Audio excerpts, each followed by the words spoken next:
Commissioner Nybert, I'm just doing a sound check. Can you hear me okay? Yeah, we can hear you. Oh, okay.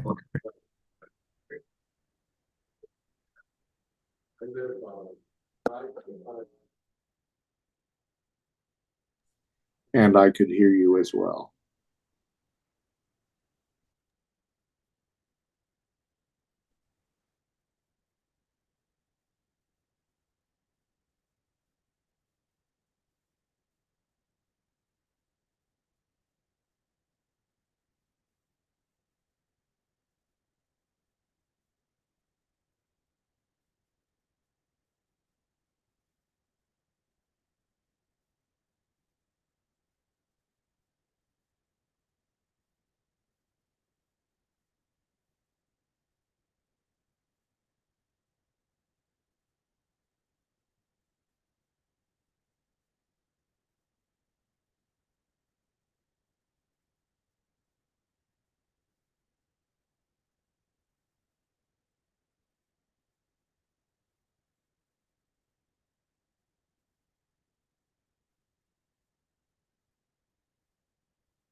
Ready?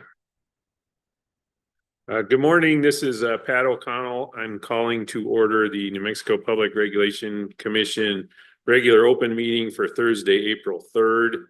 It's 10:30 and we're a hybrid meeting in more ways than one. Two of our commissioners are at a conference, the Committee on Regional Electric Coordination.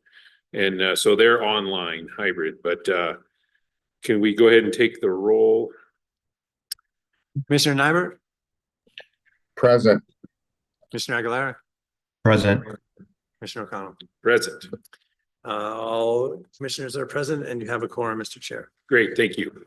Next up is Pledge of Allegiance.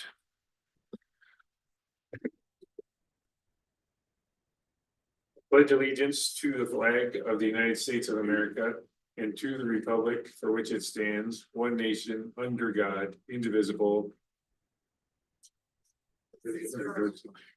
See, I've been free writing for 2 years. I salute the flag of the state of New Mexico as the symbol of perfect friendship among united cultures. Thank you. Next up is consideration and approval of the agenda. My comment on the agenda is I didn't find minutes for the March 5th meeting in my package, so I'd say we can skip that one. Commissioners, did you have any other changes you needed to see to the agenda? Nope, just the same one you just mentioned. So I second. Well, I guess I would move then. Sorry. I would move then to eliminate item 7, which is approval of prior meeting minutes. Thank you. I'll second that. Commissioner Nybert, anything before we vote? No, sir. Great. I guess we got to do a roll call. Commissioner Nyberg, Yes. Commissioner Aguilera, Aye. Commissioner O'Connell. Aye. The motion to approve the agenda with the removal of the item 7 passes unanimously, Mr. Chair. Great, thank you. Next up, public comment. Mr. Rodriguez, do we have anyone registered online for public comment? Mr. Chair, we don't have anyone online for public comment. Thank you. And sorry, I skipped the room, but we're kind of light on people here in the room today. Is there anyone here to provide public comment? Okay, seeing none, we'll move on to announcements. Mr. General Counsel. Thank you, Mr. Chair. Just one quick one that we have a position open in the Office of General Counsel. It's filling a position that's been open for a while. So just putting it out there to folks to take a look at the SPO website. I think it's on our website also if they're interested in applying for that. It's an attorney position. Thank you. And that's not the only position we have advertised out there. I know we're also have a advertisement for technical advisor for Commissioner Nybert, and I've been trying to promote that on LinkedIn too. So anyway, please look at our webpage if you're interested. Commissioners, did you have any announcements? Mr. Chair, I'd just like to say that we are learning a lot here in San Diego at the conference, and that Commissioner Aguilera is doing an outstanding job leading the conference, and was able to introduce the chairman of FERC today, and had an excellent conversation surrounding national energy issues. Yeah, and I would just add that we also had a good day talking about transmission with the Krebsy Transmission Collaborative, and also some regional committee meetings with the Body of State Regulators, which is the state's committee for the Western Energy Imbalance Market and EDAM, and also with the Markets Plus States Committee, and had a good conversation there about governance and how the board that governs Markets Plus gets appointed. And so it's been kind of a lot, but we're having some good conversations. So appreciate the flexibility to be able to do that regional work and sign on remotely today. Mr. Chair, we'd probably be remiss not to also state that it's been very helpful to talk to Secretary Kinderdine, Secretary of Energy, Minerals, Natural Resources Department, and she has made us aware of some monies that the legislature appropriated to her department to look at some of the issues surrounding some issues that are of interest to the Public Regulation Commission, and has offered some cooperation in working with her on a few issues. So certainly would like to express our appreciation to her. And it's good to have these meetings that bring the Energy Department of the state of New Mexico together with the commissioners of the Public Regulation Commission. So that's been very helpful as well. Yeah, great. Thank you for that report. The conference you're at, I encourage people to attend because of the high value of the content there. So glad you're both there. And I echo Commissioner Aguilera's sentiment. That's nice that we're able to continue doing business while you're there. So thank you in advance for any wonkiness you're feeling being on the other side of the Zoom thing while I'm sitting here with all my friends. Then upcoming, we've got two very interesting workshops coming up between now and our next open meeting. They're both going to be on Wednesday, April 16th. First one is just a summer readiness review. It's an informational session. The IOUs will be here talking about what they're seeing in terms of preparedness for the upcoming season, which tends to be when our peak happens on the electricity side. And then the next installment of our economic development inquiry workshop will be the afternoon. So we'll start at 9:30 with summer readiness, and we'll have economic development at 1:30, and then next open meeting the following day, April 17th. So next up is Employee of the Month. Commissioner Aguilera, part of the adjustments for hybrid is I'm given that honor this month, but you get it next month, just so if you're keeping score at home. So this month, the New Mexico Public Regulation Commission is recognizing Janine Zertucci. So I'll go ahead and read the highlights of the nomination for Employee of the Month. That Janine serves as a business operations specialist in the ASD division, Administrative Services Division at the NMPRC. She's been here for 3 years and 10 months, so almost 4. And the nomination states that you're recently promoted within ASD and has quickly adapted to new responsibilities as procurement card holder and fleet coordinator. Embraced that role with enthusiasm. And so that includes things like preparing vehicles for assignment, replacing car batteries without hesitation, continue to process invoices and ISTEs promptly, thank you, and ensuring timely reimbursements and smooth day-to-day operations. So commissioners, while you're out on the road, Janine is doing a great job to make sure that goes off smoothly here at the PRC in New Mexico. So resolved that the New Mexico Public Regulation Commission of the state of New Mexico congratulates Janine Zertucci on her selection as Employee of the Month for April 2025. And hopefully by now this isn't a surprise. You get the belt.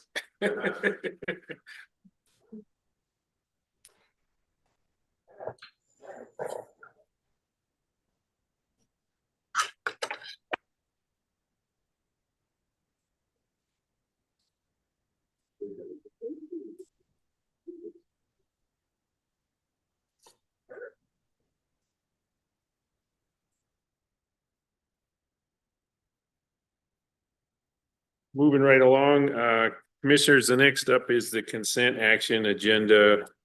We've got seven cases on the consent agenda. Did you have any questions or points you'd like to make on those items before we take them as a whole? Chairman, I did not have anything to raise on these items.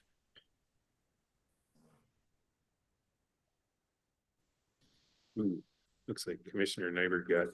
And Mr. Chair, I do not have any comments on those. Okay, great. Then I will move for approval of the draft orders on the consent action agenda. I second.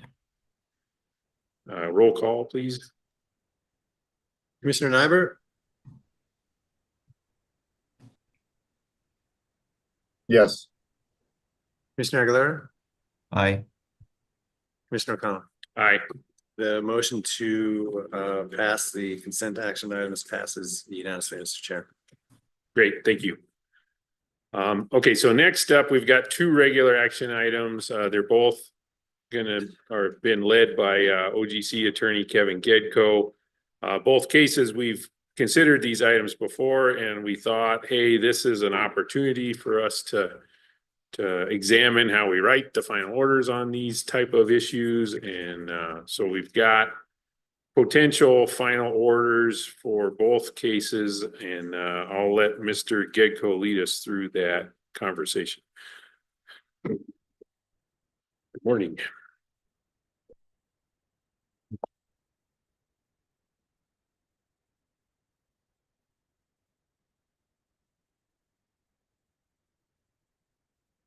Good morning, Commissioners. The first case is 23-00403-UT. This case is EPE's application for the abandonment of its Rio Grande Power Plant Unit 7 and Newman Power Plant Unit 1. The order that is before you grants the requested abandonments contingent upon EPE's demonstration of having adequate resources to guarantee reliability in future filings, and explains the Commission's analysis with respect to NMSA 6295 and the Commuters Committee factors. It incorporates and aligns with many elements of the hearing examiner's recommended decision, but does not rely upon an emissions evaluation. With that brief introduction, I stand for questions.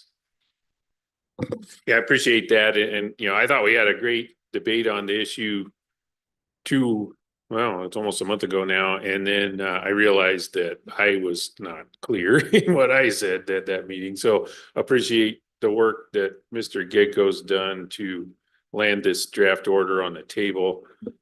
Commissioners, do you have any changes you'd like to see or anything you'd like to say about the order? Mr. Chair, just one clarification. Mr. Gedko said that it was contingent upon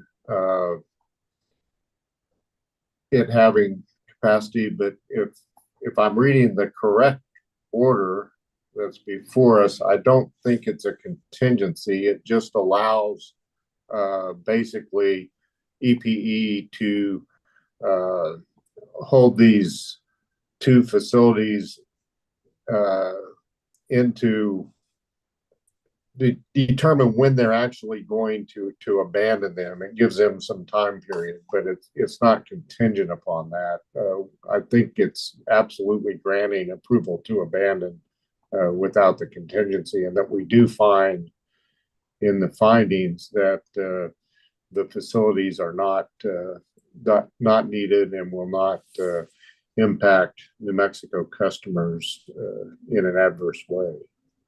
Am I reading that wrong, Mr. Gedko?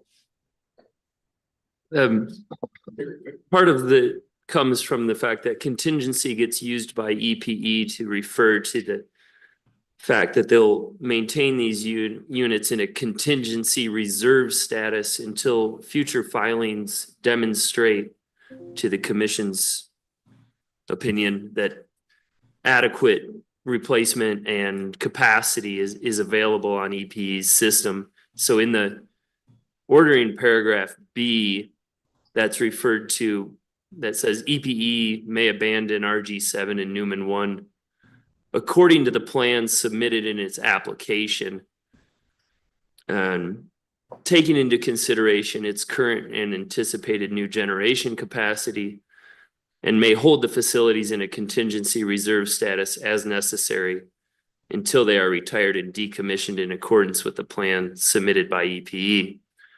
So abandonment is granted, but the actual units are not abandoned in physical practice until that demonstration is made by EPE in future filings. Yeah, I would agree with that. So thank you for the clarification. Yeah, thank you for that question, Commissioner Nyberg. Any other discussion or questions on this?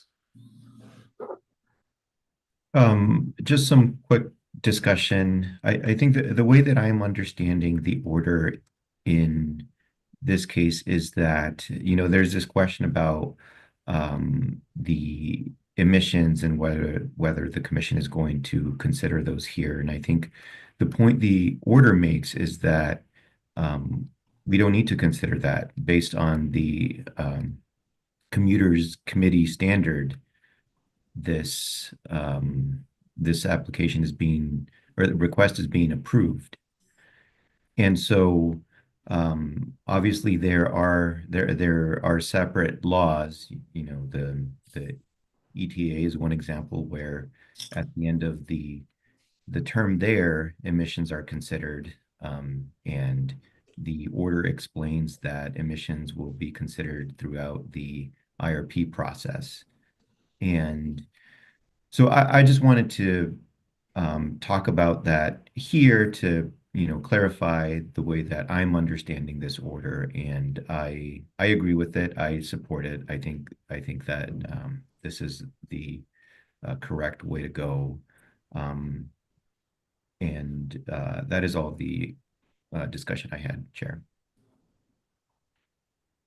Great, thank you. And I agree with your assessment there. Just when I was thinking about it, CCAE made persuasive points about emissions, but it's a going forward question. So impact on emissions is dependent on how the units get replaced. And that's still something to be decided in IRP and future resource acquisition cases. So that's why I agree with Commissioner Aguilera's statement of his understanding of what the order says, and then also just reiterating why I don't think it's necessary to hang the decision on the emissions evaluation that was in the case.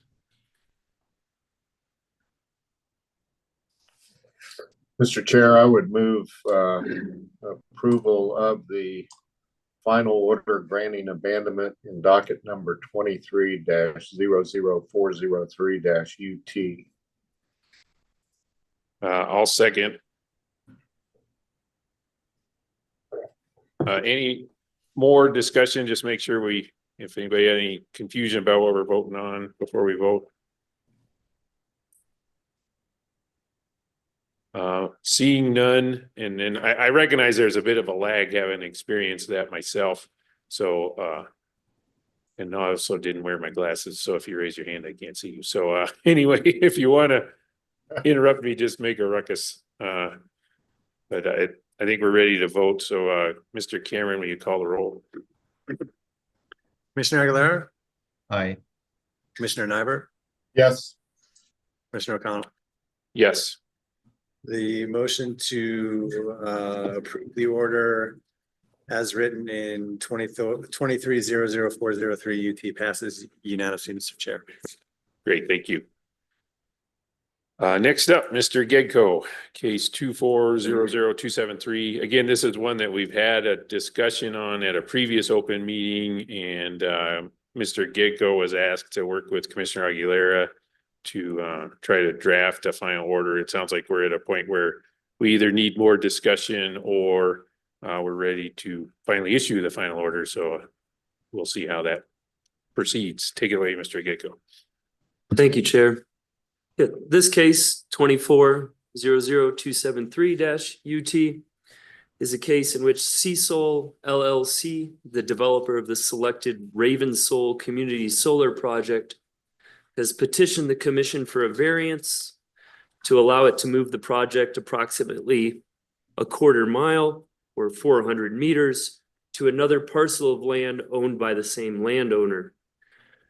The requested variance is from Rule 17.9.573.12B1 and from the Community Solar RFP, which requires a community solar facility's permanent location to match the location awarded in the RFP bid.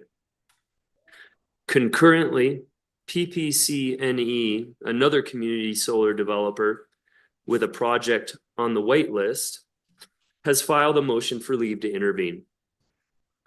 In front of you are two alternative orders that grant the variance and a single order that grants PPCNE's motion to intervene.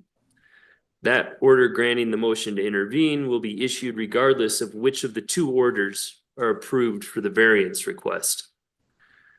The item up for discussion is obviously centered upon the two orders that grant the variance. Order number 1 finds that the petition meets the requirements for the filing of a variance and provides an analysis of whether it will achieve the purpose of the rule and why it is in the public interest. It conducts this analysis by assessing whether the variance is limited in scope, whether the variance will have undesirable consequences, such as harming third parties, and if the applicant acted in good faith. It cites to the factors that it considers in making its findings, but does not establish explicit factors that must lay out extremely bright line factors for future variance requests. Order number 2 also grants the variance, but it establishes specific requirements in a more bright line fashion for future variance requests and the consideration of those factors when considering possible future requests. Those factors provide assurances that any requested move goes to issues that would not change the scoring of the bid. With those brief summaries of the two orders that are before you, I stand for questions.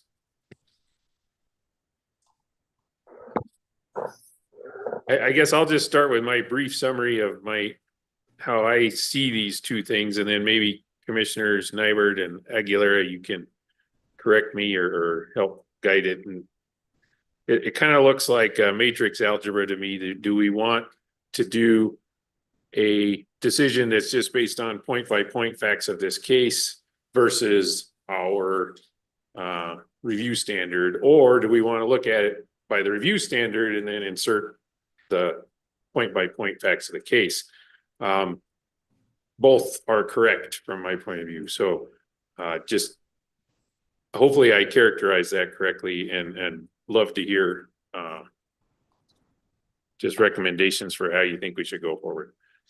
Yeah, I think that's accurate. I mean, I would say that and maybe to emphasize and affirm how Mr. Getgo characterized it, I think one of the orders is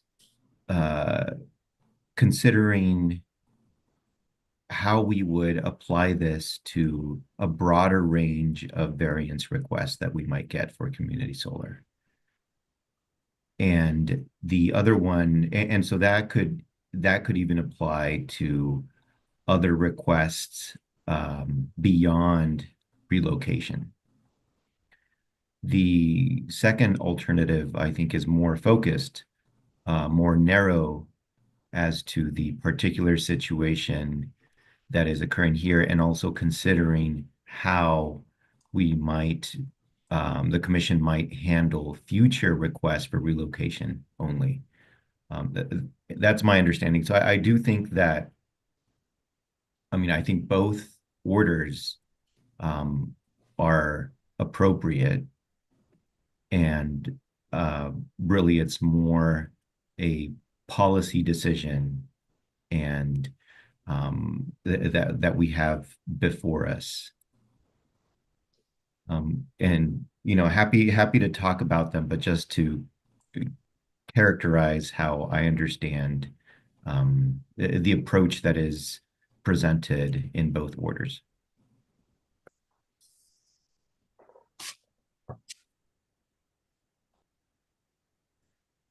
Mr. Chair, I think ultimately you get to choose one. That's the bottom line.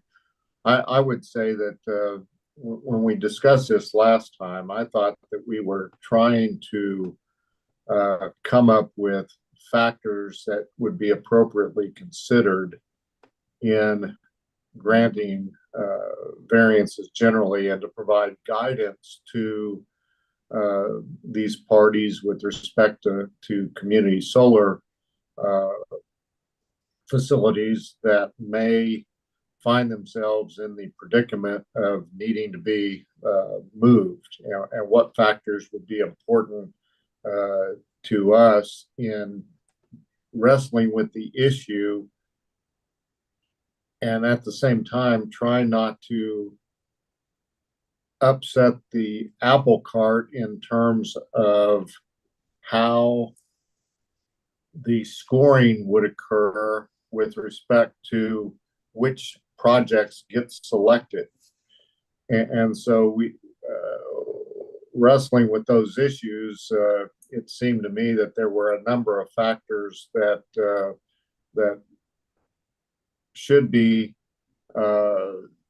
important to us in ensuring that any movement not reflect some advantage to a community solar company by putting in a different location at the outset and knowing that they may need to move it later after they get their score and get the authorization to build the facility. And so wrestling with those issues, I drafted an order that attempted to put into place several factors that should be met to prevent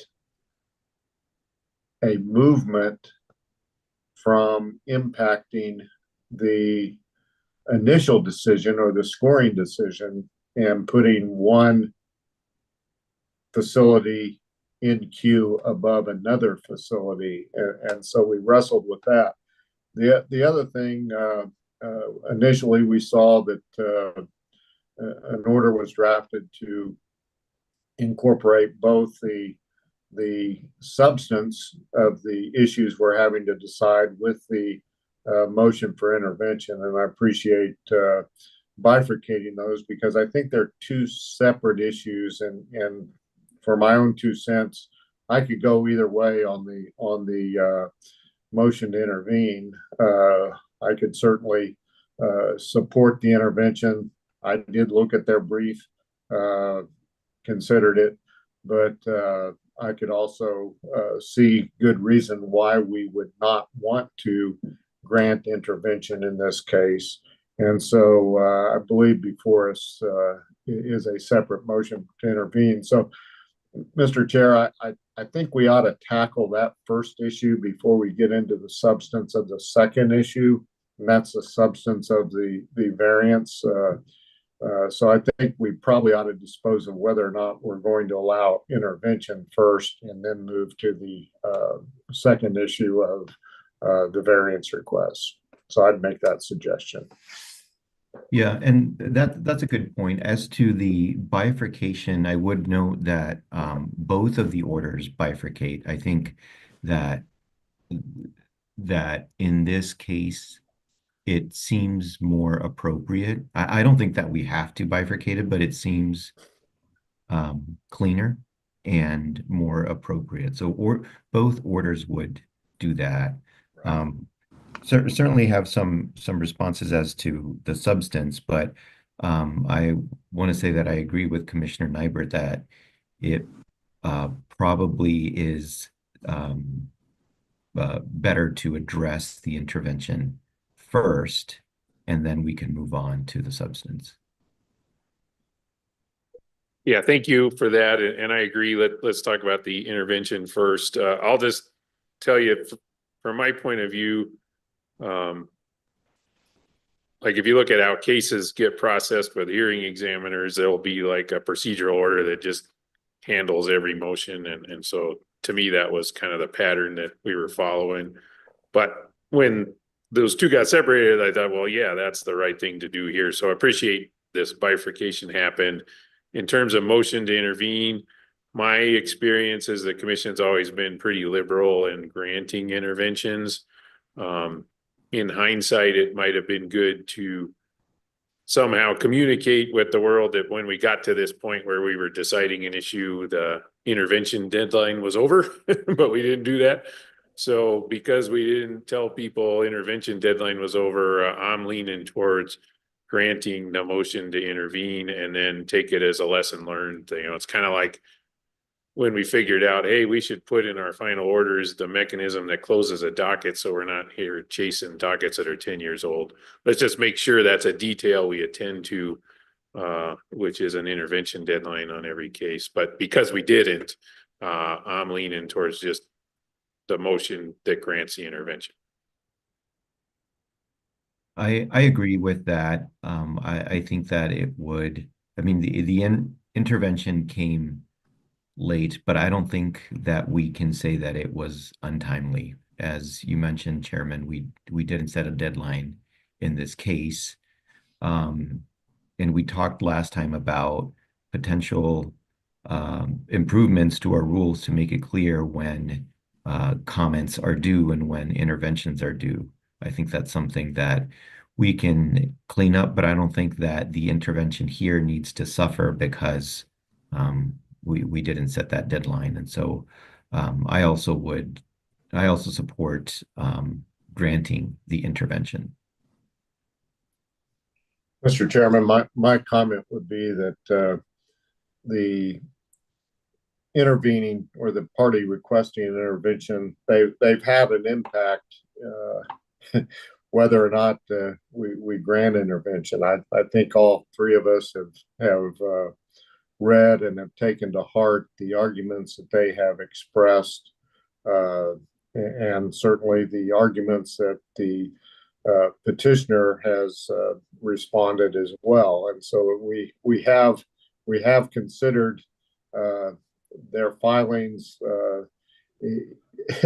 and frankly did have an impact on some of the things that are now present in the orders as a result of those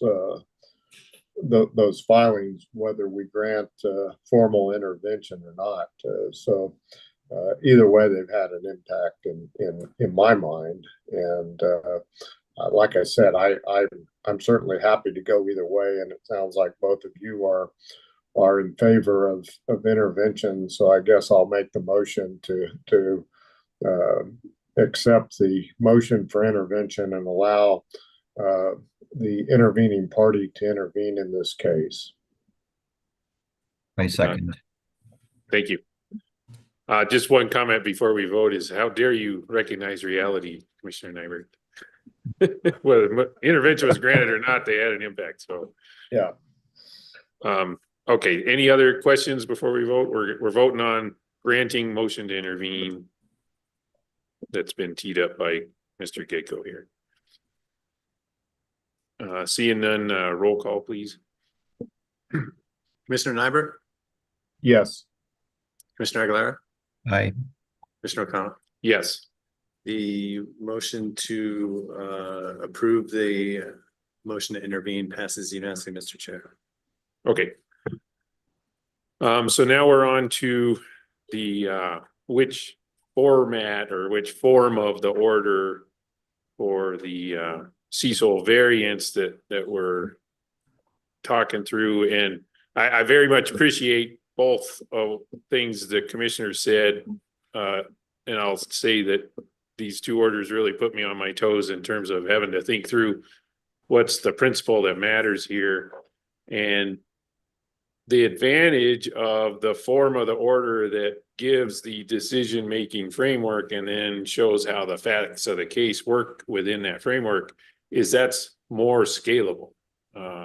You know, if we get a more complicated case with more issues, that's how we want to go. And frankly, that's what I think we accomplished with the EPE abandonment order. And then the other thing about why is this valuable in ways I didn't expect there to be value.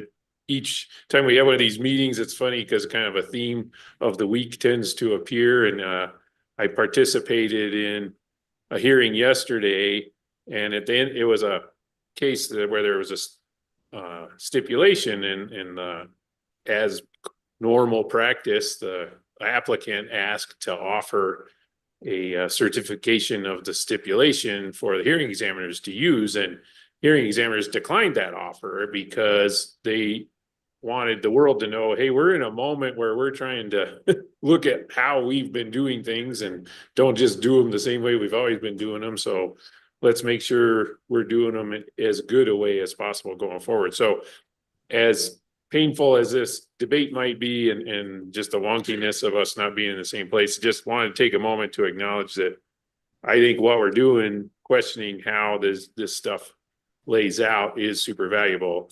And then big pivot, something in the order that uses the framework and then fits the facts to it actually convinced me that just for the moment we're in right now, we might prefer the other direction. And that is that this request is limited in scope. It's a very wonky, detailed thing. And it's happened in a moment where we're trying to get our community solar rules as good as we can. So there's an open rulemaking right now to work through things like, what does RFPF say? And, it will address issues exactly like this one. So because we're still pouring that concrete, I don't want to lean into the idea that we actually have a framework that we're going to use forever for all future community solar variances, because the rules might change soon. So just try to avoid confusion. I think for this moment, this order, I would prefer the one where we just say, here's what they asked for, here's the facts of it. Is the application denied, yes or no? So just because that's where I'm at the moment, I made this big speech just to let you know, I kind of think of that as being the exception, not the rule. Going forward, it's better to have a rule, and that we're taking that rule as the framework and then considering the facts that are unique to each application within that framework. I think that's the better way to go. On this very one small instance, I would go the other way. But so anyway, that's where I'm at right now. And uncomfortable position of being maybe the tiebreaker here, but I'm convincible and would love to hear if I'm missing something important with that analysis. Yeah, well, I think that problem, Chairman, that you mentioned about creating precedent and potentially changing it, that happens with either order. If you create precedent about a relocation, that's also something where the rules might change.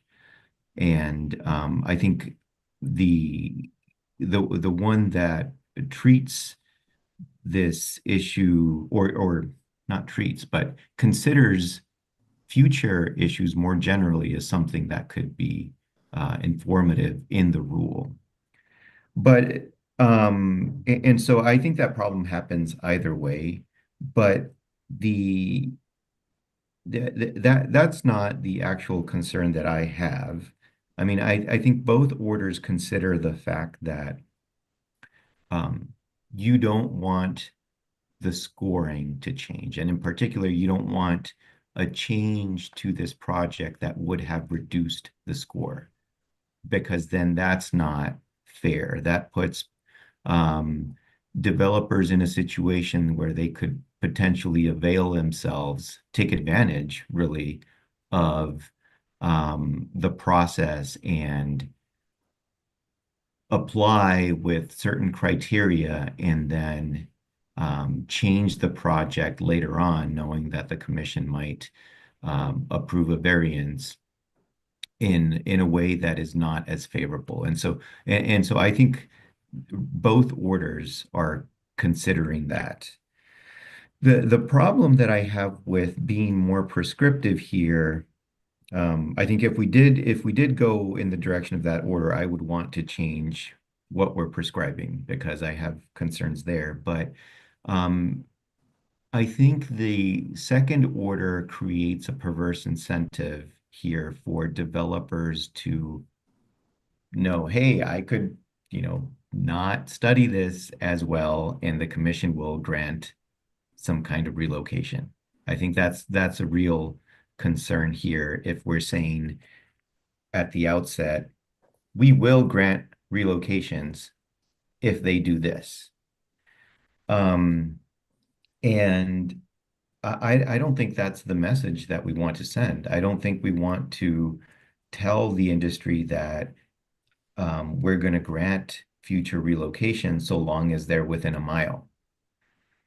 I think that actual decision needs to be made more on a case-by-case basis and to allow us to actually consider the um, whether the move makes sense given the circumstances.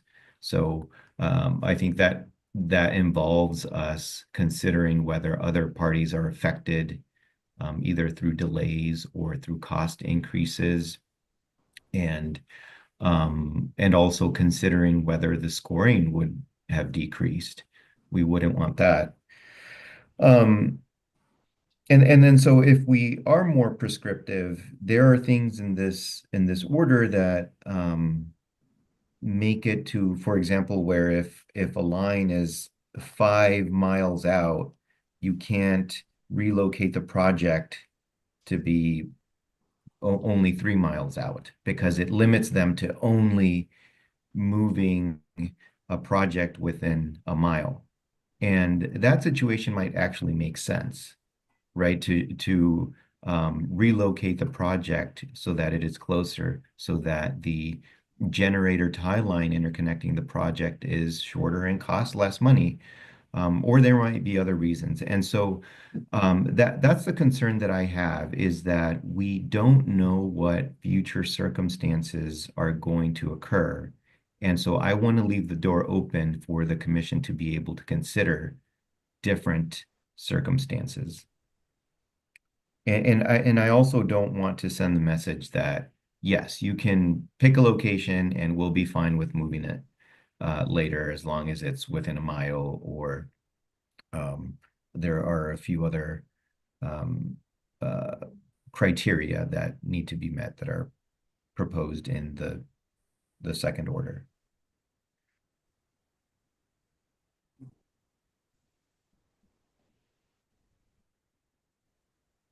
Thank you. Commissioner Nyberg? Clear, the order that we're considering, or the order that you teed up, Chair, is the order on board effect that was, I guess, modified on April 2nd, and it's order number 1 hyphen Aguilera dot X. Mr. Gedko, is that the one we're looking at? I'm opening board effect right now. So there's been the order that Commissioner Aguilera just spoke about in the majority was the draft order number 2, the one that has more explicit requirements that would be applied in the future. And that's order number 2. Order number 1 that got, we could say, teed up by the chair is the one that he is leaning towards, though he expressed that he's open to both orders, is order number 1. And it's titled, it's in the folder, current draft order number 1, Aguilera. And it is order number 1 once you go into that folder. And it was modified April 2nd at 4:43 p.m. Right.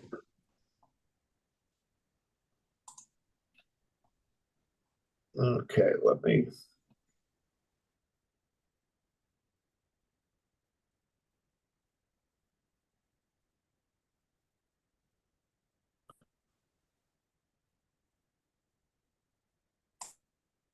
We've got a freeze on the video, it seems.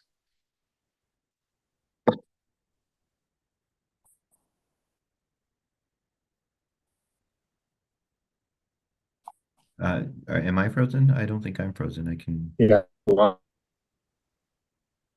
Commissioner Nybert, can you hear us? Yeah, so the discussion. Am I frozen? You're back with us. Am I back? Yes, we can hear you, although for me you did kind of pause a little bit, Okay. but I can hear you now.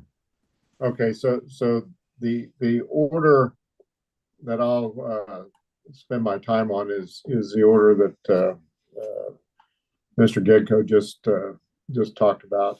The a couple things, Cecil basically stated that as long as it's not a significant change, I think in paragraph maybe 15 or so, that it talks about a significant change in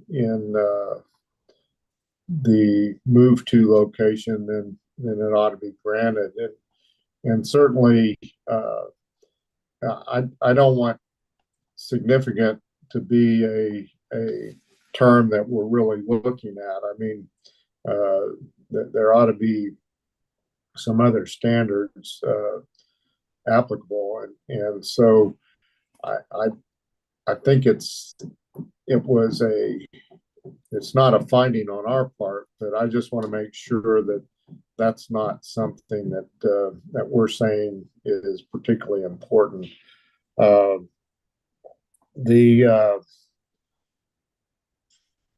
All my notes were based on a prior document, and so I'm having to try to find where they are.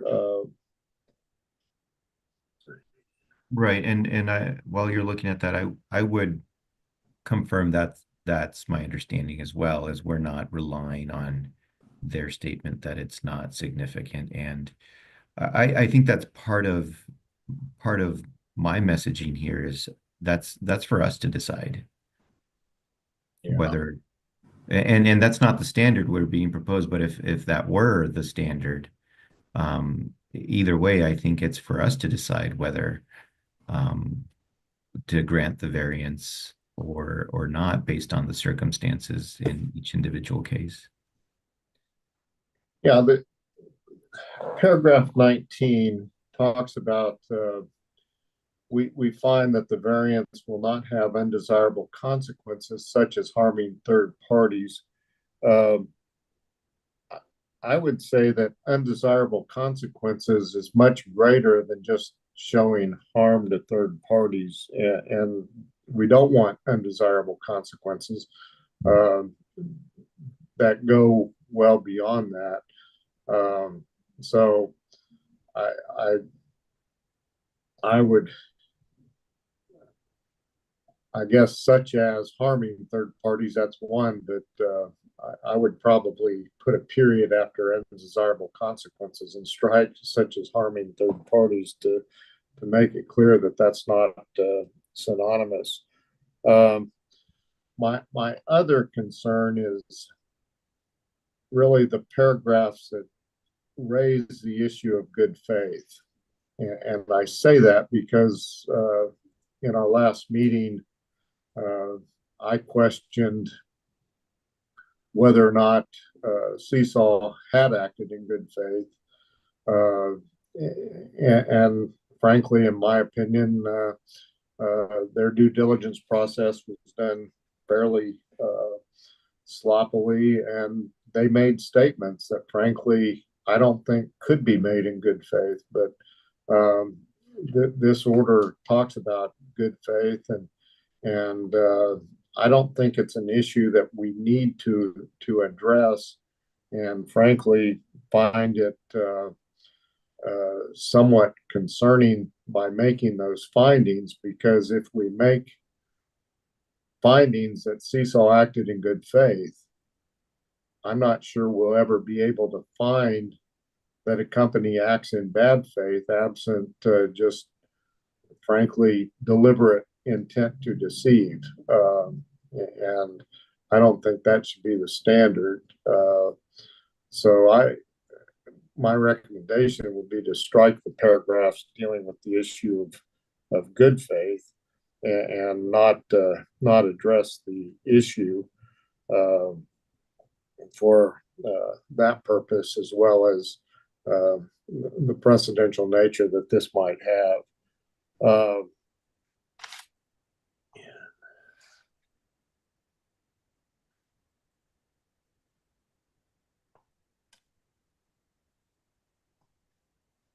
I guess the question I have, what really are the standards? What is the commission saying is important in evaluating a variance request? What can parties look in this order and find any direction as to when a variance is going to be considered or not considered? And it says it's limited in scope, doesn't have undesirable consequences, which we already talked about, and that the applicant acted in good faith. Those are the three standards that I got, but I'm not sure that really goes to the heart or gives the direction that we need to provide to parties. And in the prior case, there was the ruling that we granted a variance where, through no fault of the developer, the location had to be changed because of an action of another state agency. So that appeared to be a fairly bright line. Here, the three things that I saw were that the variance request is limited in scope, doesn't have undesirable consequences, and the applicant acted in good faith. I guess, could Commissioner Aguilera point me to what other factors we're really honing in on that other parties can take away to say when a variance would be granted and would not be granted? Right. So we have a variance standard that is explained in our rule already. And so that has 5 different prongs. And the most significant of those, I would say, is the 5th one, which is that it requires parties to describe how the variance would achieve the purpose of the rule and why it is in the public interest. And the last time that we talked about this, we were really talking about certain specific circumstances, including good faith. And, I explained the reasons why I thought the variance should be granted. And a lot of that had to do with the fact that other selected projects are not being harmed, either through delays or through cost increases. There are situations where a request could create delays or cost increases, especially if they're moving the point of interconnection.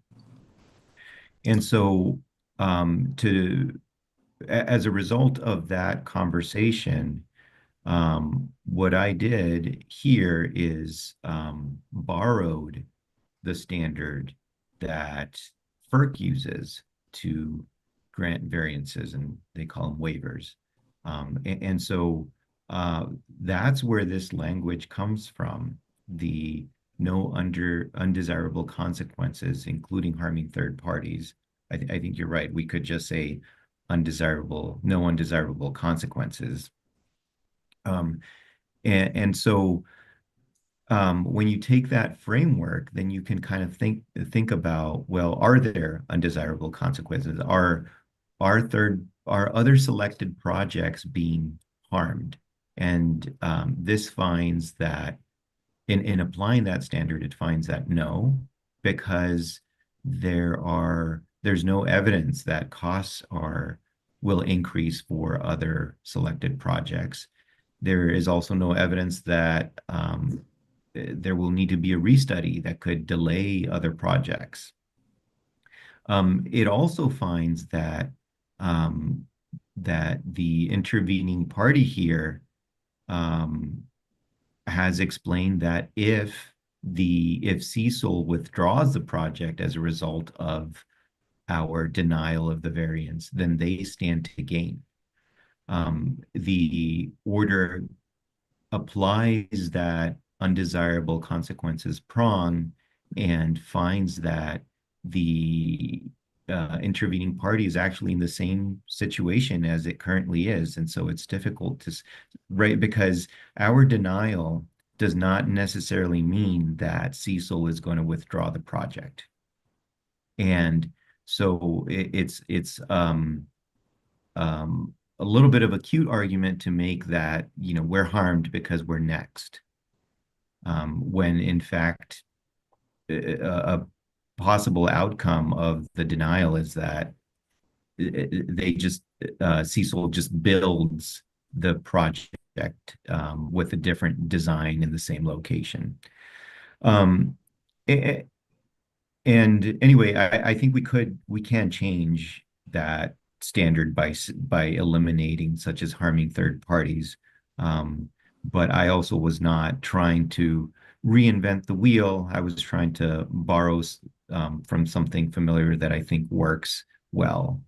The limited in scope is another prong of that framework that allows us to, gives us flexibility to be convinced if something is limited in scope. I think here, the project is being moved a quarter of a mile, and importantly, the scoring would not have changed.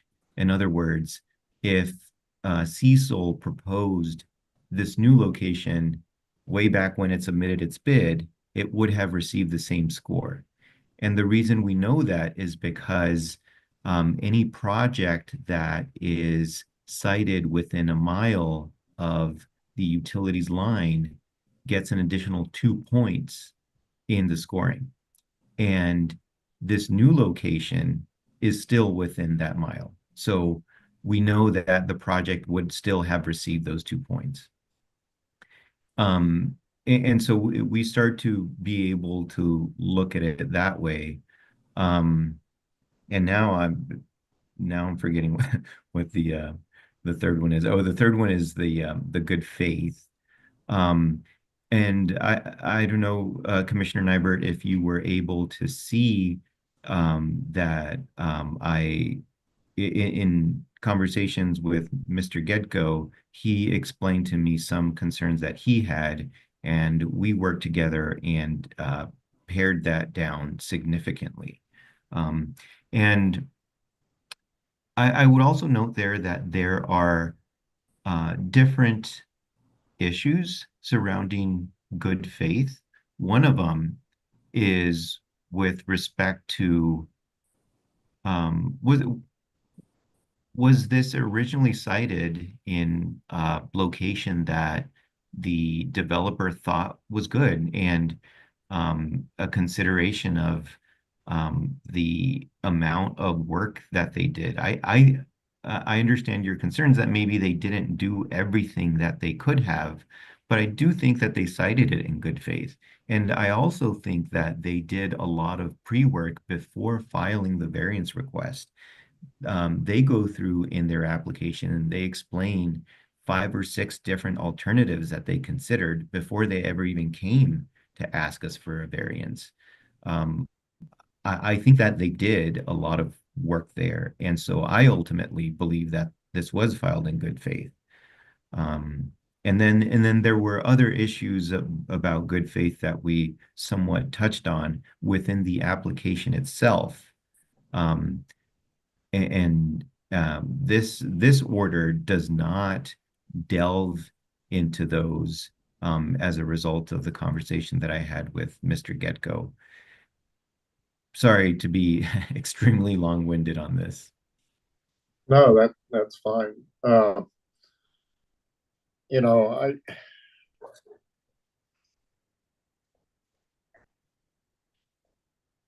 I am concerned with a couple things that you stated early on. You were worried that parties may, if we put bright lines, that parties may use that and then just move it, ask for a variance to move it because it falls within those parameters, and did not want to set that precedent. I'm concerned that this order two, in essence, does the same thing, because I think in this case we have the party who, in my opinion, again, it may differ from yours, but my opinion, did a pretty shoddy job on their due diligence in the outset, and that we are rewarding a lack of diligence, so to speak.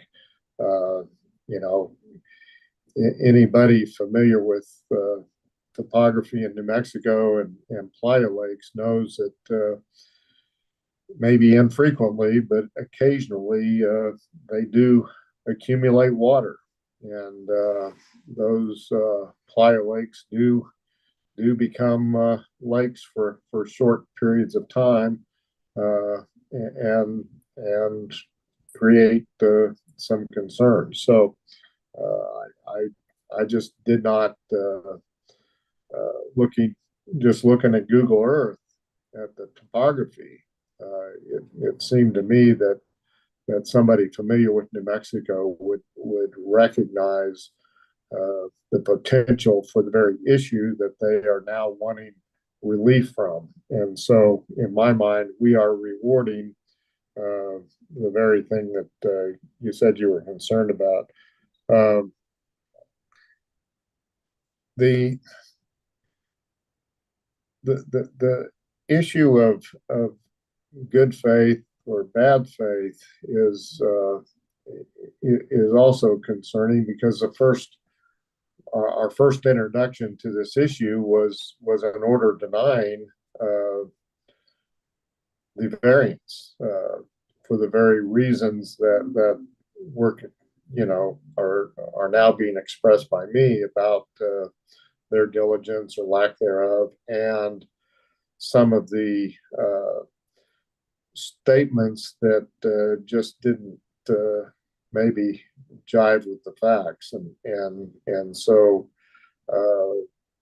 that's why the issue of good faith is somewhat troubling to me here, and I don't think we need to go there. I think generally we have to assume that parties are acting in good faith until we prove otherwise. But it's an issue that I think is problematic in this case. And again, for my 2 cents, I would take those paragraphs out and not deal with that issue here. As I said last time, I could also vote to deny the variance in this case, and let them build their facility at the current location. It's technically feasible. Their concerns are one of, in my opinion, having to spend more money to accomplish that.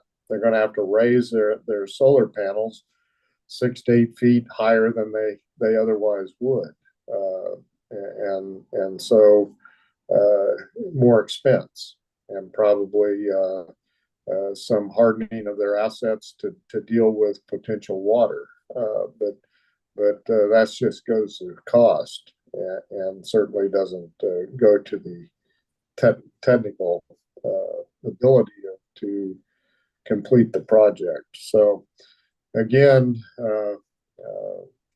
those would be my concerns with respect to this order, and the biggest one again is the paragraphs finding good faith. Yeah, I think so. I appreciate that, and I think with respect, if the concern is how much due diligence do they need to do, I think the prescriptive order is bad for that concern because it's basically saying you don't have to, if I'm a developer, I know that the commission will approve a variance if it's within a mile, if my relocation is within a mile. And so I'm less concerned about finding the right spot in that situation. And maybe neither are perfect, but at least the framework that I've presented gives us the opportunity to make the determination there in a future case, as opposed to having pre-made that determination. And then I think Commissioner Nyberg, maybe what the disagreement with is not necessarily with the framework that I've proposed, but with the way that I've applied the framework. It seems I think, you know, in this situation and in others, we've talked about whether there was good faith, and we've had no ability to be able to cleanly use that as a reason for approving or denying a variance. I think that, you know, perhaps we could disagree on whether there was good faith or not. Uh, it seems, though, that the problem is not necessarily the standard, but the application of it. If I could jump in there, that's my big question is, why do we need another set of standards in addition to rule point 1.2.2.40? Because that's where it feels like we're getting hung up is, I think if we just used our own rule, we've got within that the opportunity to explain why variance is being granted or denied on these technical issues that we're debating. Yeah, and that was the intent of this order, is it takes that fifth prong and then explains our reason. Why does this meet the public interest? It meets So it. for me, if you go back to purpose of the rule, it's broadly to facilitate the community solar law. Mhm. And so it's not really, that one isn't the thing that would cause you to get denied. It would be result variance will have if granted. And I think you both have done a good job of pointing out, we don't want to change the score. We don't, you know, it doesn't have an effect on other folks. This mile thing, that's something that's in the RFP. To me, the thing that governs whether you're going to create a bad outcome or not is if you move it so much that you've changed the interconnection study. So that affects everybody that's in the interconnection study. So don't disturb that. Or if by moving it, you have defeated the community values that are stated in the RFP. And in this one instance, you got, you know, City of Lordsburg is kind of the arbiter of that. So anyway, I just didn't understand why we need to reach beyond those five to graft on another set of standards. Yeah, and you don't have to. And I think that the way that I initially wrote the order is it was using those five standards, and really the limited in scope and the fact that other people are not being harmed are just the explanation of how our regular standard is met.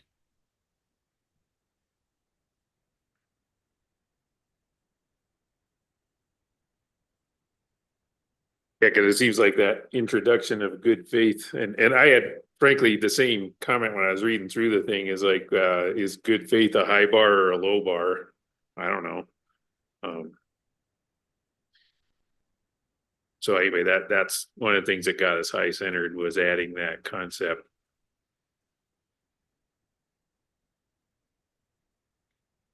Yeah, I mean, um, I think that the order could be certainly tweaked to not make it a framework and just make it an explanation, and remove the good faith. Either way, the commission would be approving this particular variance request under these circumstances, where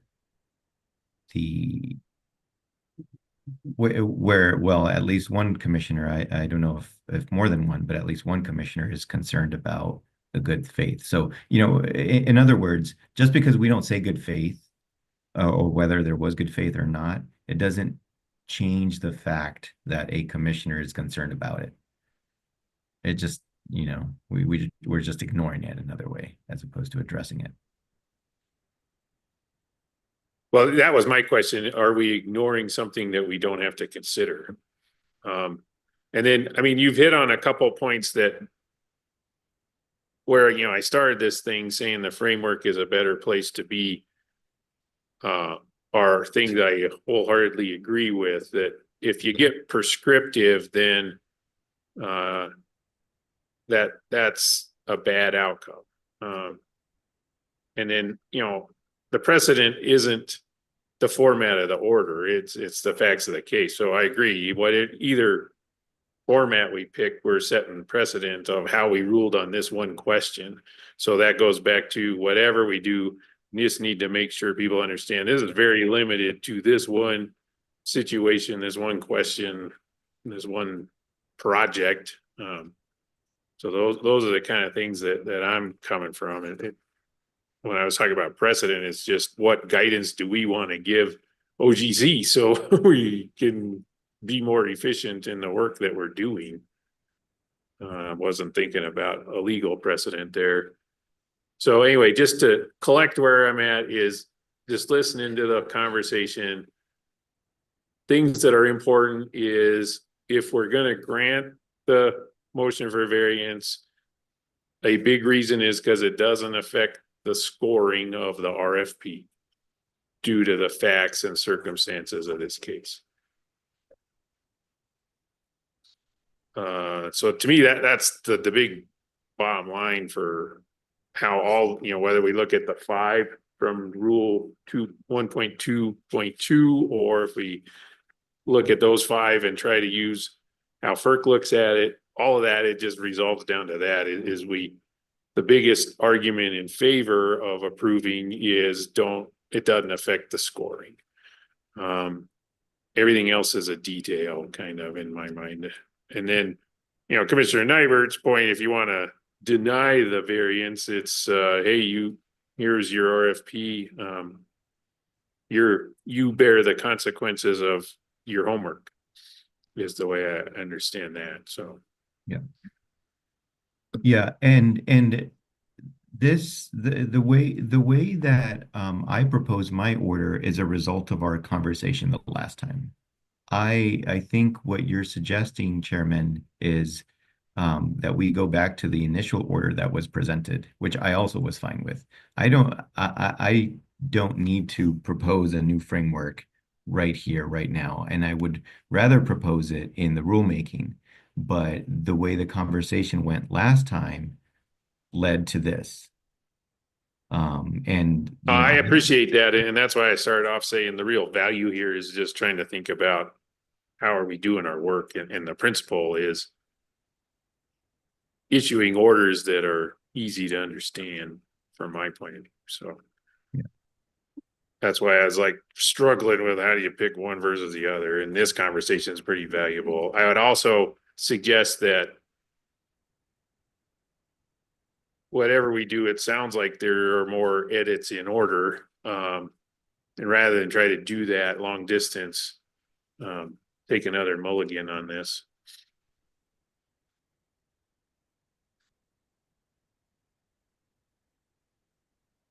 I mean, do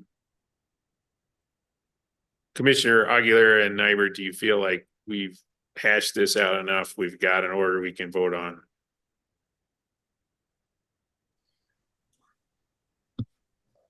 Well, I think I would not mind voting on it, but I would kind of like to know what things we are going to add to or take out of the order or what direction we're going to give Mr. Gedko in connection with how to draft whatever decision it is we're making. So, if we're voting on the words that are in front of us in this order, I've expressed my concerns with the paragraphs that deal with the issue of good faith. If those are the paragraphs that are taken out, then I can probably be persuaded to vote on it now, and Mr. Ditko can easily take those paragraphs out. If we're talking about a wholesale change to the order, probably I'd rather see what wholesale changes are made before voting on it. But it depends on you, Mr. Chair, as to what really you want to see, because you've like I said at the outset, you're the arbiter on this issue. You had two different directions, and you've chosen one. And so, what direction do you want to take? And we'll deal with it either through a vote or through a revised order. Well, I think that if, like I said, I don't think that we need to set a framework here. I am perfectly happy to get rid of the good faith language, and that really was in there because I thought that was the direction, was to address it. But if we don't have to address it, then we don't talk about it. I think that's perfectly fine, and we can focus on only, and we can also get rid of, the words undesirable consequences. But really the reasoning, I think, is what the chairman mentioned, that the scoring is not changing, and that I also think that the relocation just in this instance makes sense. Those are the things that are already explained in there. They're just kind of explained in these three different buckets, but we can easily explain it without putting it into any bucket, and without talking about good faith. Yeah, Either no, way, yeah. Go I ahead. totally agree with the assessment you just provided, Commissioner Aguilera. Then the only thing I didn't hear was, does it communicate strongly enough that this is limited to this question? It's not a rewrite of the RFP or the community solar rule. Right. I think the order that I drafted took a little bit of language from the alternate order that did say that, this is applicable to future variance requests, and so that would be fine, I think, to just revert back to not saying that. And then I think yeah. one cleanup item, it isn't, to me, that we are discussing an order that has a framework, and that's what's in Rule 1.2.2. Yes. Debate is whether we add another framework for how to describe that framework, right? And then the alternate is an order that just talks about, here's the facts, and here's how they could have done it differently if. So it's more prescriptive, I guess, is to use the word you used. And I agree there's danger in being prescriptive, because then people start behaving to the test. So it's about what incentive do you want to send? And the incentive should always be follow the rule.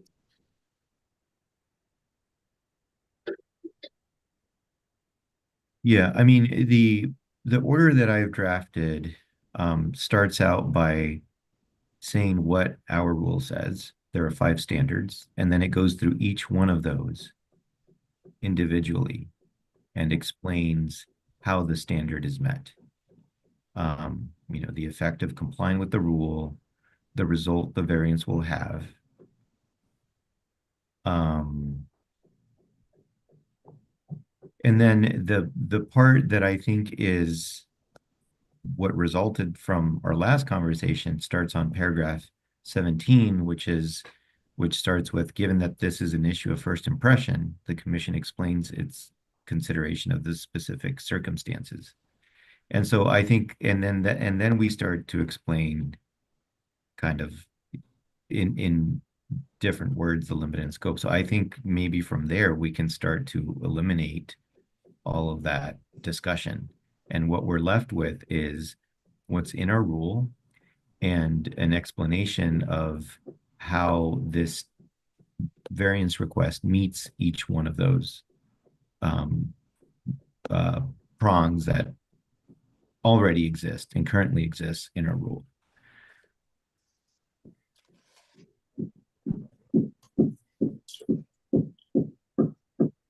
Mr. Chairman, our rule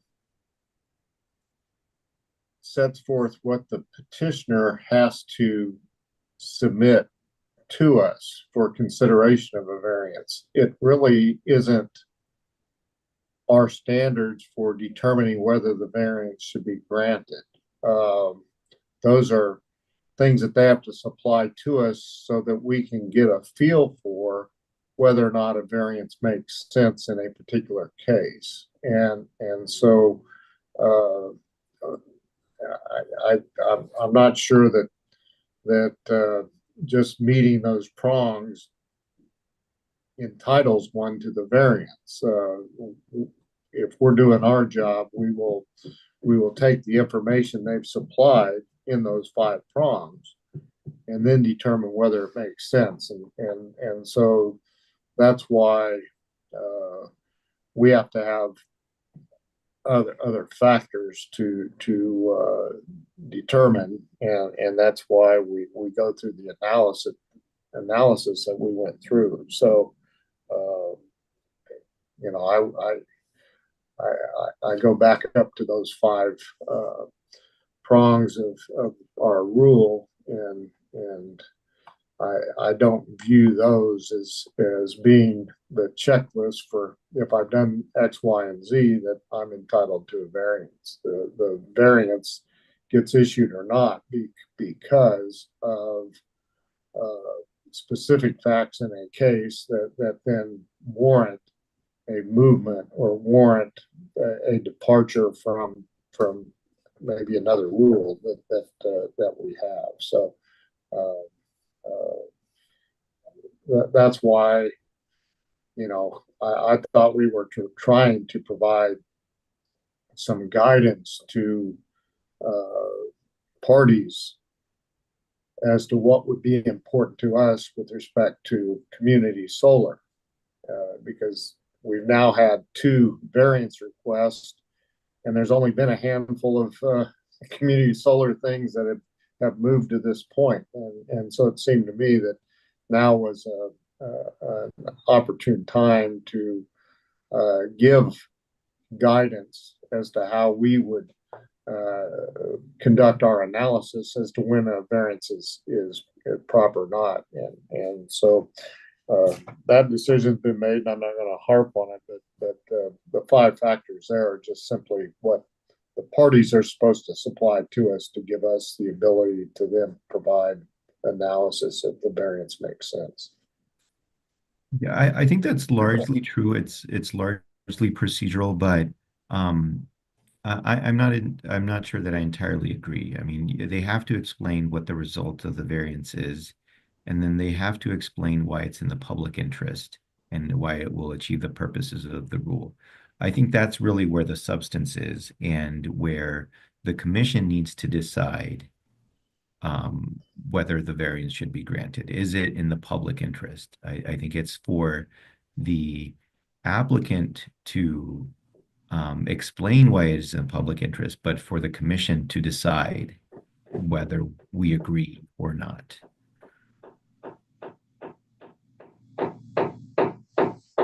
Yeah, I didn't hear any difference between what you 2 gentlemen just said. I mean, thank you, Commissioner Nybert, for pointing out why it was valuable to have the FERC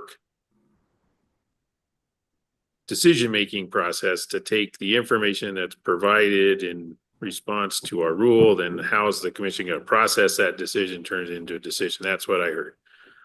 And then, so debate here is whether, again, to me, it just resolves down on the binary issue of, do you grant the variance because community solar, we're supposed to promote community solar projects. This project scored highly on the community values.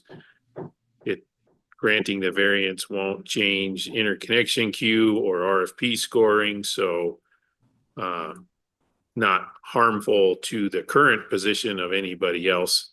You know, I understand parties want to improve their position, but they're not just trying to crabs in the bucket, pull down a project ahead of them isn't necessarily the right way to do that.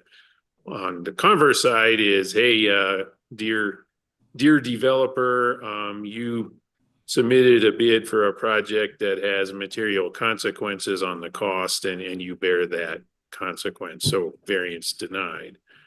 So to me, that's where this thing is filtered down. So that's just where I'm at. And then next step is, sounds like there's desire to vote on an order here. I appreciated Commissioner Aguilera's guidance on how to edit the thing. I think there's other paragraphs get affected. For example, paragraph 21, if we largely or entirely eliminate paragraphs 17 through 20, then we would want to rewrite 21 to say something like, in sum, having considered whether variance is limited in scope and whether considering the variance have the impact of requiring rescoring the RFP, the commission will grant the variance. So that's the kind of thing where there might be other edits needed if we want to scrub out things like good faith.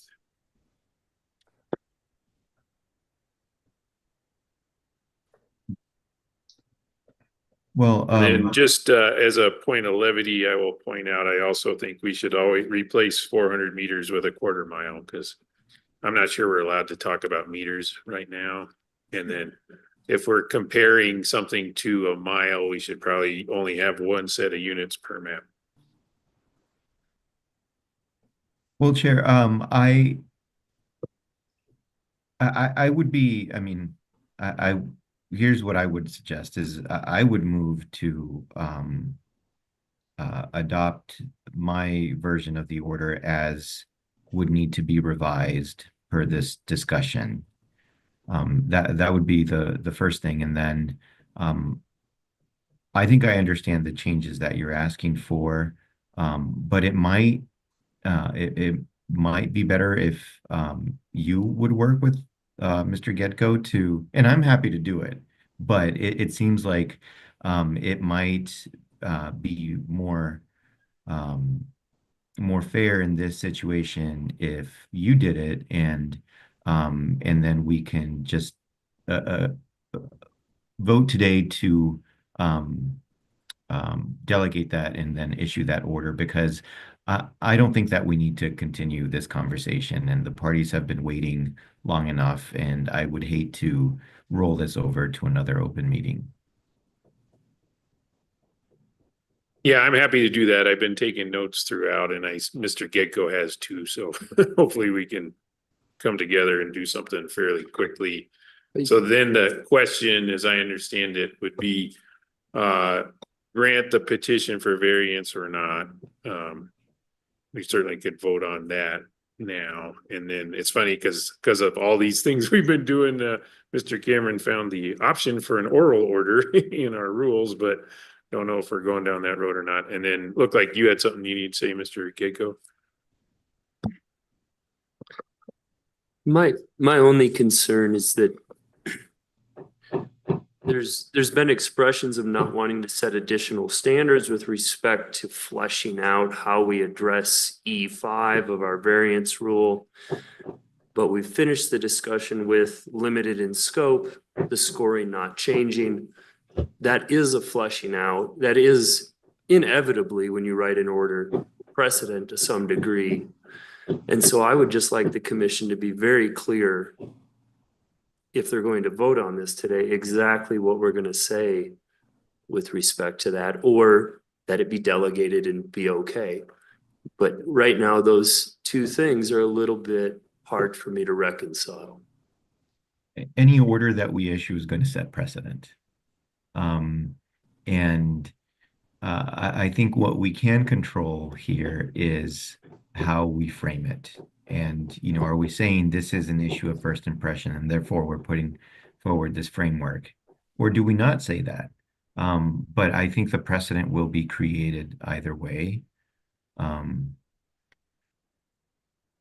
so it doesn't really, I guess the point is that it doesn't really matter whether we say the words limited in scope or not.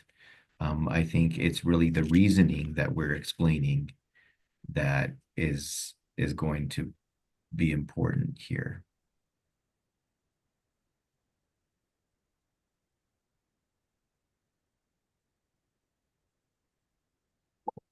If everybody agrees on that, then that gives me some comfort working with you going forward.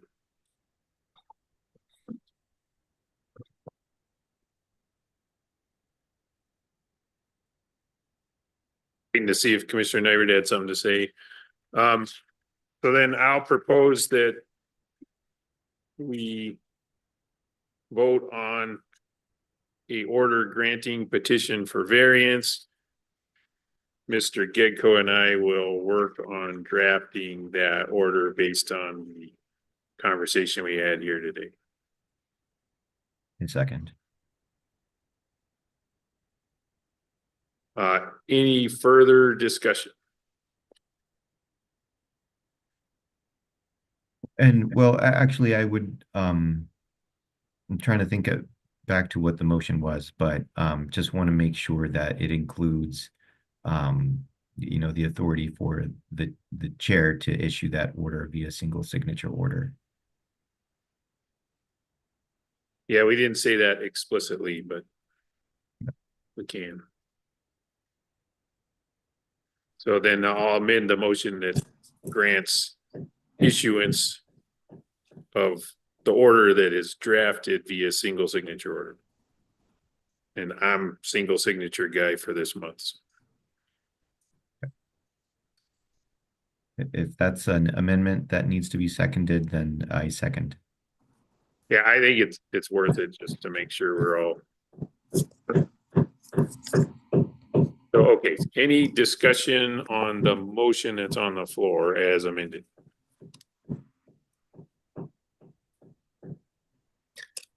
Technically, if you're amending the motion, Mr. Chair, we need to take a vote on the amendment first and then the main motion. Thank you for that. It's funny because I've got my Robert's rules cheat sheet here, but the last line on the cheat sheet says you only need Robert's rules if you need it. But yeah, let's go ahead and do that. Vote on the amendment.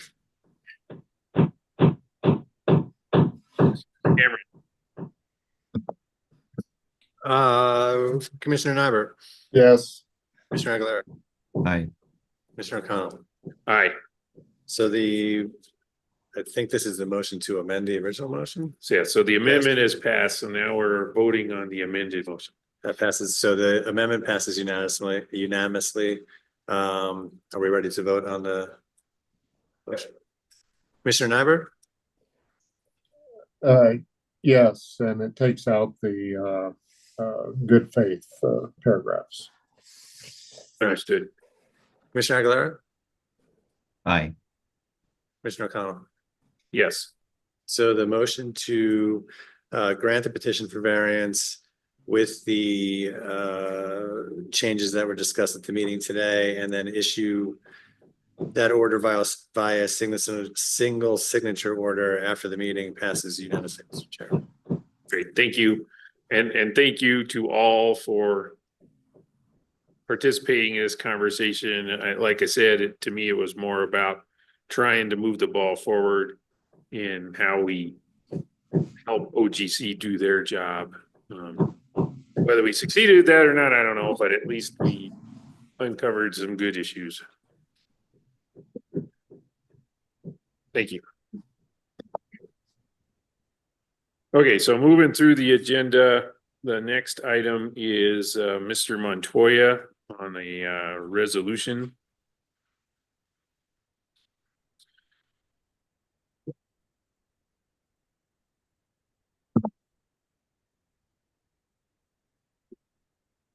Hello, Mr. Chairman, Commissioners. Glad to be back. For a couple of you, we did this last year, and it's kind of an annual thing where we take a moment and recognize April as the National Safe Digging Month. And we have drafted a resolution very similar to last year, just changed some dates and times and some names on the document. And hopefully you've had a chance to read it. I think last year I read it verbatimly, word for word. But before I get to that, I just want to pause and really recognize how important it is for us as a nation and pipeline safety programs and industries to recognize how important safe digging really is. I've been before the commission on a few occasions now talking about these fiber rollout projects and all of the damages that New Mexico has been experiencing and the growing pains that we have been going through. And so just taking a pause in a moment and recognizing April as Safe Digging Month is just a bonus, if you will, to the overall picture.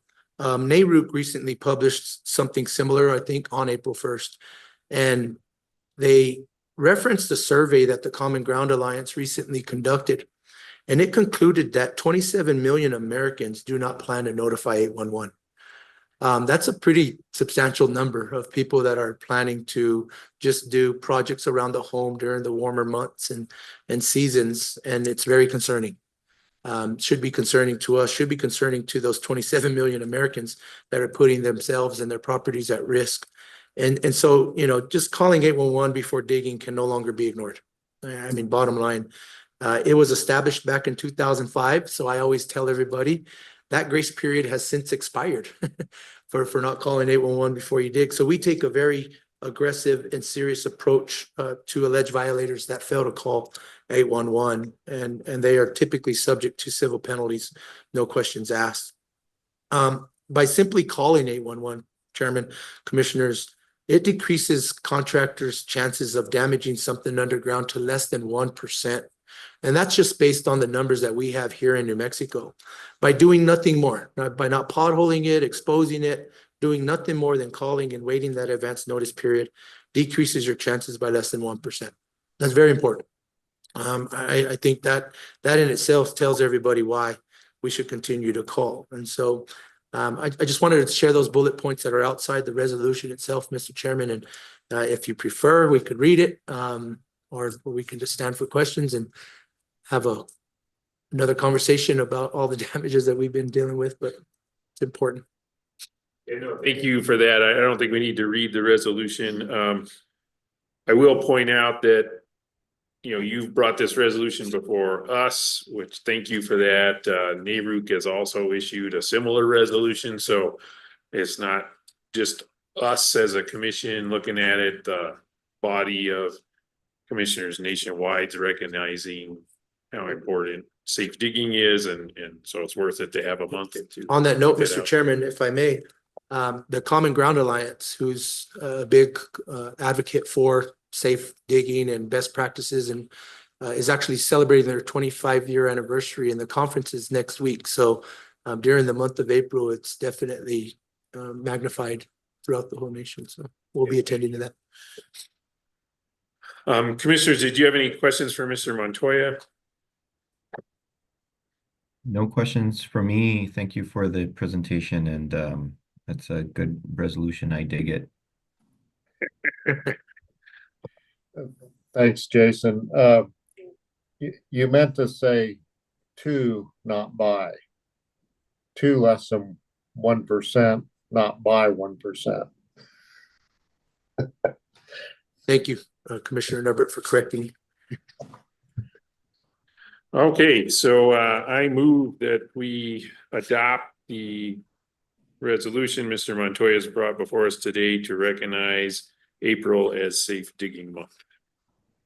Second. Any more discussion, questions? Mr. Cameron? Commissioner Nyberg, Yes. Commissioner Aguilar, Aye. Commissioner O'Connell. Aye. The motion to approve the resolution that is before you to designate April as safe digging month passes unanimously, Mr. Chair. Great, thank you, Mr. Montoya, and not just for the resolution, but your efforts to keep things from going haywire out there. Next up, we have a discussion, legislative update.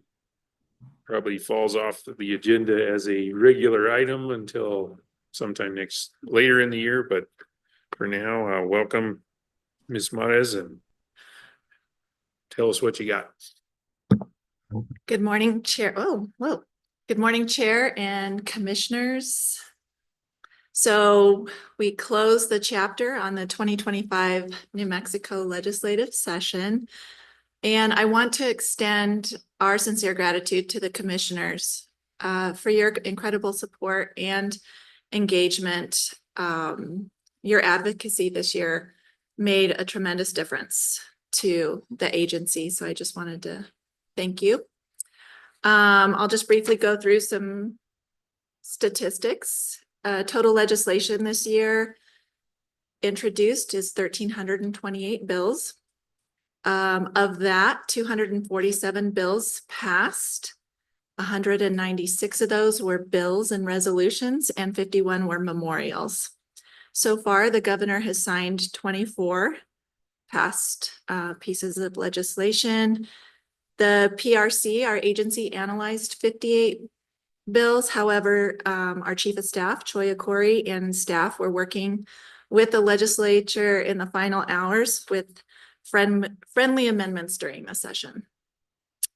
22 bills were introduced with new and amended responsibilities for the PRC, and of those, 9 passed both chambers. 31 bills we were tracking that were related to the work of the PRC, and of those, 5 bills passed. And so the governor has now until April 11th to sign passed legislation, and we're hopefully awaiting our bills to be chaptered. And with that, I stand for questions. Thank you for that. Commissioners, did you have any questions for Jerry? I don't have any questions. Just wanted to say thank you to all who have been involved, and I hope you can get a break now that it's hopefully time for that. And 58 out of, I forget how many, 300 some you said is pretty incredible that that much affects this agency. And I think it says a lot about the work that staff at the agency is doing. It's incredibly important work. And so just want to, thank you all for that. And that's what I have.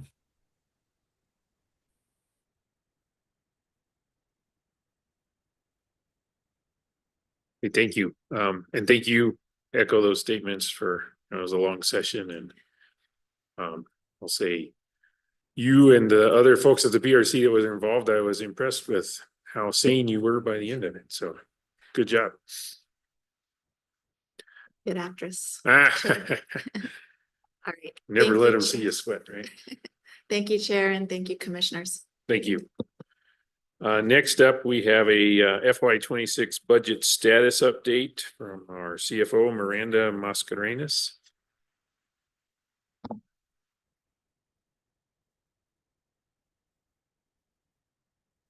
Good afternoon, Mr. Chair, Commissioners. I am happy to say that we came out of this legislative session with a successful budget request thus far. The governor does have until April 11th to sign House Bill 2, but as it currently stands, it is a great accomplishment for this agency. Overall, our budget is sitting at a $3.1 million increase from fiscal year 2025. that is a 19.5% increase in general fund. That increase includes 2.2 million for salaries and benefits. This includes 10 additional positions for the PRC. In addition to being able to provide some compensation, additional compensation for our current employees. In addition to our base budget request, we did receive, currently in House Bill 2, that we did receive an additional $1 million for our case management system. We were successful in reauthorizing the 1.5 million that was appropriated in the prior fiscal year, as well as the $190,000 for the move, $408,000 for litigation. In addition to those special appropriation requests, there is an additional $1 million that we do have the potential to receive that is contingent on Senate Bill 83. And that bill is related to innovation in state government as it relates to climate change. So if the governor does sign Senate Bill 83, that provides an additional $1 million for us to get creative within the agency.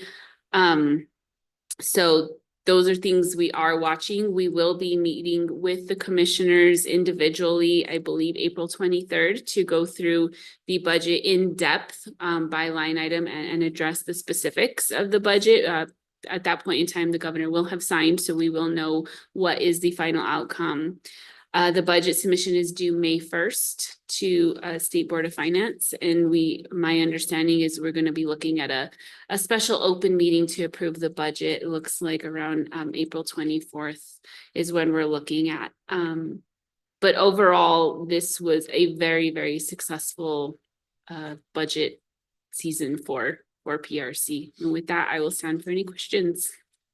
Yeah, thank you for that report. Commissioners, did you have any questions on the budget?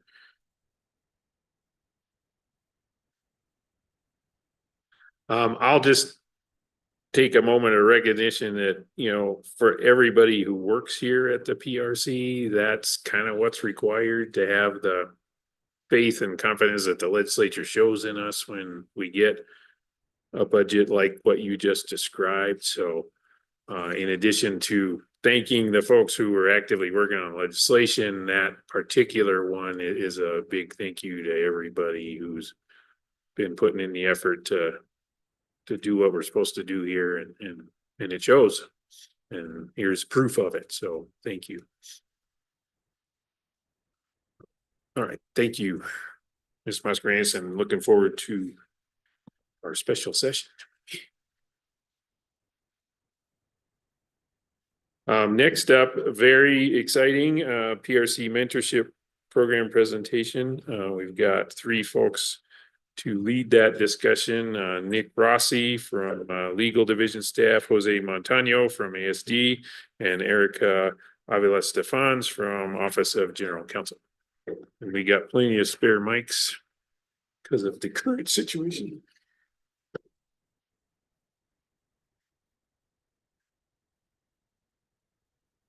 Floor is yours. Good afternoon, Chairman, Commissioners. So I'm in front of you today in an extremely different capacity than usual. And today I get to share the limelight with Jose and Nick. And we're here to announce the beginning of the PRC's mentorship program. I sent over just this morning, so I apologize, a draft policy. It doesn't require any commission action, but if you have any thoughts, please send them our way, and I'll pass it over to Nick. Good afternoon. So what this policy is essentially laying out is our proposal for a mentorship program here within the PRC.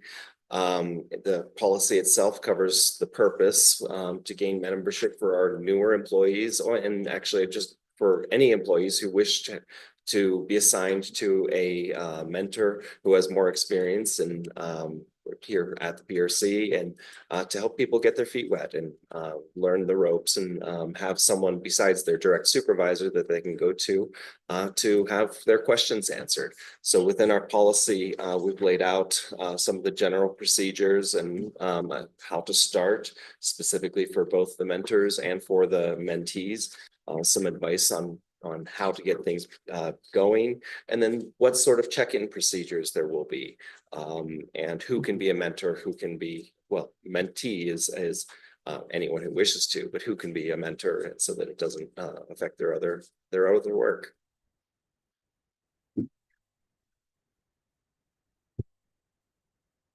Good afternoon, commissioners. Basically, everything that Nick and Eric went over, it was planning of, everything that we discussed. And then also we have a training that we're going to be doing in-house. So that'll help us guide the mentors into being better mentors, so we can shape and train the future leaders of state government. Sorry, I just want to add one more thing. So we want to invite people from outside of our agency to participate as mentors. So if you're interested in becoming a mentor, you could email either any one of us personally until we set up an email for the committee. So at this time, this policy is still a draft. So we're taking input. So if anyone has any thoughts, we'd love to hear them. With that, I think we stand for questions. Thank you for that presentation. I mean, when I saw that come through the agenda process, it looked fantastic. So is this one of the things that has come out of the strategic planning process that we went through, or? It was, sir, and it was also during one of our trainings that we had with the division directors and a few other people, and it was brought up by Mr. Montoya over there. So it was it's something that I'd like to see that happen. I had a lot of it with the military, so bringing it here would be very beneficial for our commission. That's great, and I didn't realize you had that experience, so it makes me even more excited about it. Commissioners, did you have any questions or comments? I mean, my understanding is we've got a draft proposal in front of us. Isn't something that we need to vote on, but certainly some of the gray hairs around here might be able to help as mentors or with the policy.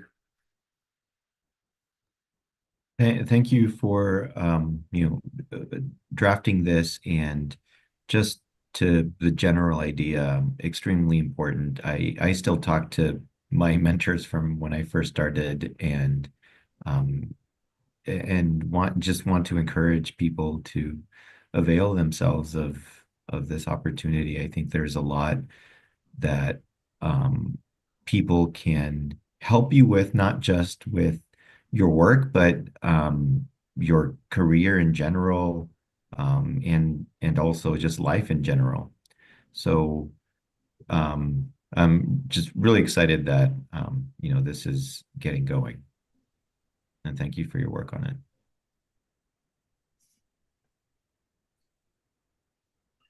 Mr. Chair, since you were talking about gray hair, I guess that means me.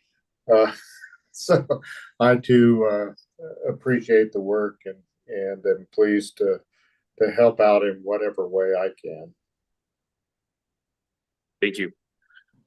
So just reiterate some of the things I heard is awesome. You're getting started, and you would like help for people who might be able to serve as mentors, and that's not just who works here, but regulatory community or real life or whatever. So we'll try to make sure we get that call out for that too, and I'm happy to help in any way I can. So thank you for that presentation.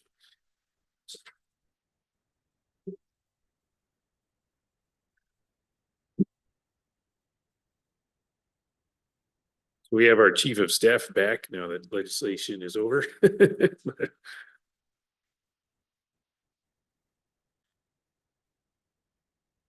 The next item on the agenda is communications with chief of staff, and Ms. Corey, the floor is yours.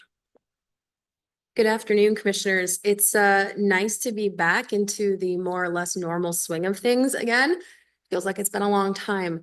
So what I just want to start with is all of the staff presentations that you've heard today, I think demonstrates and shows both the growth in professionalism and teamwork that we're experiencing here at the PRC. And so I want to express my gratitude to everyone here who's been working so hard, every staff member, every advisor, advocacy staff, and commissioner. It really took all of us to do what we did at the session, and that reputation is growing. And so thanks to everyone who does their job day in, day out excellently, but also takes on all of these extra things as we grow as a professional community. And speaking of growing as a professional community, we had our advocacy side staff retreat on this past Tuesday, and we participated in what I'll call the 3 Ps. We talked about process, we talked about public interest, and we ate some pizza to keep the alliteration going. So I for one thought it was very successful. It was we have very animated and passionate staff. And so it was really fun to get in there and mix it up and talk about what we're doing, where we could improve, where we can grow, and really hone in on that it takes all of us and the teamwork that it takes to present cases in an adjudicatory setting, like in front of the commission. So really want to express my gratitude to the advocacy staff who participated, dug in, asked hard questions. And frankly, I hope we all enjoyed ourselves. I know I did. We also were off site, so it was a little bit of a change of scenery for us, and I thought that was good. As we look to the summer, you mentioned the strategic plan as the mentorship program was both out of that and also sort of happened organically. And as we've seen over the last 1.5 years since we did that strategic plan, that's been happening a lot. We set some goals, things got busy, we kind of got away from looking at that on a regular basis. And then when we go back to look at those action items that we set for ourselves, some of it happened without even knowing it, which feels good. Like maybe we were looking in the right direction. This summer, we will be doing a check-in to see what action items still need to happen. Maybe we need to adjust those. And so I do anticipate robust participation in that kind of a review. And with that, until we see what our new, if we have new powers, duties, and a job from the legislature, I think I will stand for questions. Great, thank you for that report. Commissioners, any questions for Chief of Staff?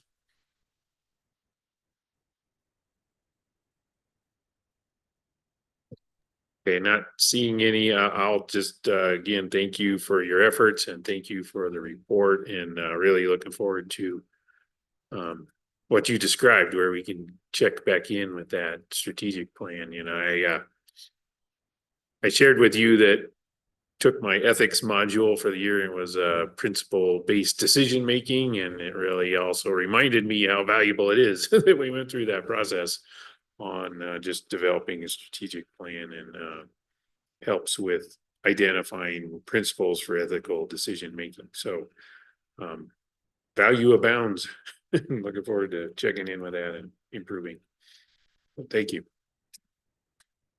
Okay, so next up is communications with commissioners. I'll just go alphabetical this time. Commissioner Aguilera, do you have any communications? No, I think what I was gonna talk here about, I already talked about, which is this conference that we're at, and it's going well. We'll be have more discussions to have this afternoon and tomorrow morning. And thanks again for the flexibility. I think that is all I have. Great, thank you. Commissioner Nybert?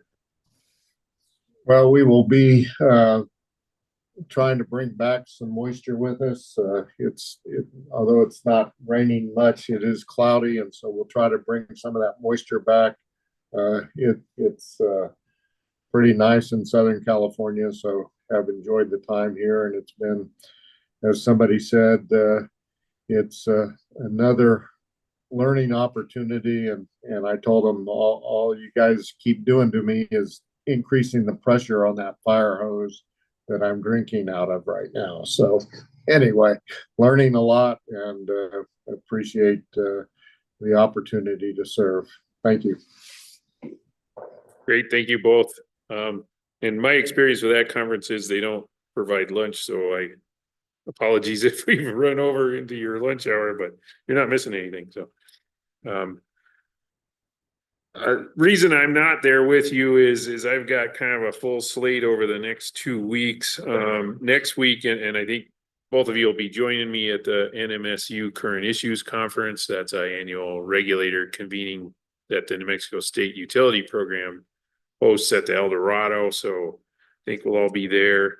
And then after that, I'm going to participate in conversation at the Santa Fe Institute. Oh, they've got an electricity working group.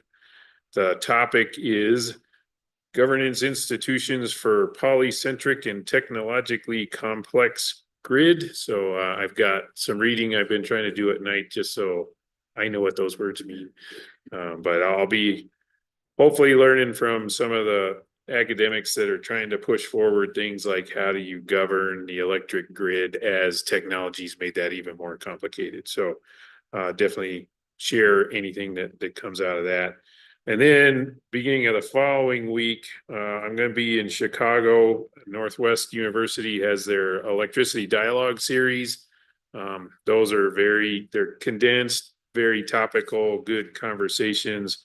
And I'm going to be moderating a panel talking about changing load and changing resources and how does that affect consumers. So also looking forward to that. So anyway, you're coming back, and then I guess next week I'm not leaving. I'll be in Santa Fe, but not really in the office, and then go to Chicago and then back for our 2 workshops on Wednesday and open meeting on Thursday. So anyway, that trying to explain myself for why I'm not with you in San Diego for what I think is one of the more informative and better conferences we attend every year. Having said that, is there any objection to adjourning? Seeing none, I will say call before you dig, and we're adjourned. Thank you.